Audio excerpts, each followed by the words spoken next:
بیخلیچه زاهدی و یک زن کشاورز از جماعت دهاتی اوچی قلعه ناحیه باباجان غفروف می باشد که از سال 1994 این جانب به کشت زراعت‌های گوناگون مشغول است. این زن اول به کشت شالی، بعداً پامیدور و حالا باشد دوامی 3 سال آخر به پرورش و نگاهبینی شاهدوتی زمینی یا خود کلوبنیکا مشغول است. نقل می‌کند که در اول 1000 بیخ کوچه شاهدوتی زمینی خریداری کرده پرورش نموده بود. حالا از این مقداری کم حاصل آن حدود 35 ساتیق وسیع کرده شده است. بجز از تامین عائله خود بیخلیچه زاهدی و همچنین به دیگر زنها نیز کوچه شاهدوتی زمینی را داده برای پیشبرد زندگی آنها کمک می‌رساند.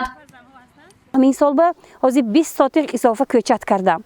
به زمین به زنهای خانشینی که میخواهند که اینو پرورش کنند و از حساب همین درآمد به دست گرفته سطح زندگی اقتصادی اجتماعی عائله‌شان را بلند بردارم کوچه دادم. پرورش و نگاهبینی شاهدوتی زمینی یا خود کلوبنیکا نازکی‌های خود را دارد. قهرمان گزارش ما بیخلیچه زاهدی و در خواجگی دهقانی حسن معلم جماعت دهاتی اوچی قلعه فعالیت دارد. اینک 3 سال می شود که او قلفینه نوی البیان را پرورش کرده از حاصل رویانیده‌اش فایده به دست می آورد. این زن در همکاری با فوند ایمان مساحت کشتی شاهدوتی زمینی را وسیع کرده است. برای پرورش و نگاهبینی آن باشد 10 نفر زنهای خانشین را با جای کاری دائمی و معاش خوب تامین نموده است.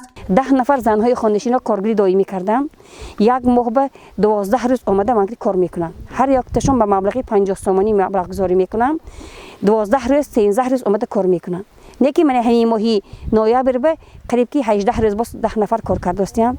یگانه مشکلی که برای نگاهبینی کلوبنیکا مانع ایجاد میکند این کمبودی آبی پالیزی می باشد. قلفینه از شماره رستنی‌های آب طلب می باشد و برای پرورش آن آب خیلی مهم است، اما آن را در زمین‌های کارم سری وقت و در حالت ضروری گرفتن غیر امکان است.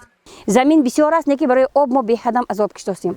در ماه مارت، اپریل، مای، ایون تا 20 ایونه به ما آب بی‌حدم، چون قرقیزها گذشته من نمیمونن. همین و کانال سوی خواجه بخیران را بسته میگیرند. آب نمی آید. آب کمتون آید هم به کشتی پخته یا که دیگرها میگیرد تا ما آمده نمیرسد آب. لیکن در پایین زمین هم آب سوی هست، ما گرفته استفاده برده نمیتونیم، چون در مسافه 25-30 متر چقوری جای گرفته است. کوچه شاهدوتی زمینی از سورت کالیفرنیایی نوی البیان بوده. هنگام پرورش و نگاهبینی آن حاصل دلخواه به دست آوردن ممکن است. دهقان زن بیخلیچه زاهدی و میگوید به جز از پرورش استعمال شاهدوتی زمینی به یکچند بیماری دوا نیز میبخشد. از این سبب زنهای کارگر نیز از کوچه آن گرفته در زمینهای نزد حولگی خود پرورش کرده برای پیشرفت عائله‌شان کمی باشد هم سهم میگذارند.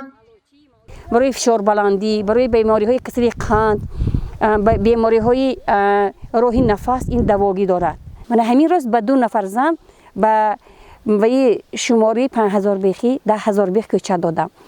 دهقان زن بیخلیچه زاهدی و نقشه دارد در آینده حدود زمینی کشتی شاهدوتی زمینی را وسیع نموده زنهای خانشین جماعت دهاتی اوچی قلعه ناحیه باباجان غفروف را با جای کاری دائمی و معاش خوب تامین نماید. گزارش فرزانه شمسی و نعیم جان ایوبوف برای برنامه اطلاعاتی خبر.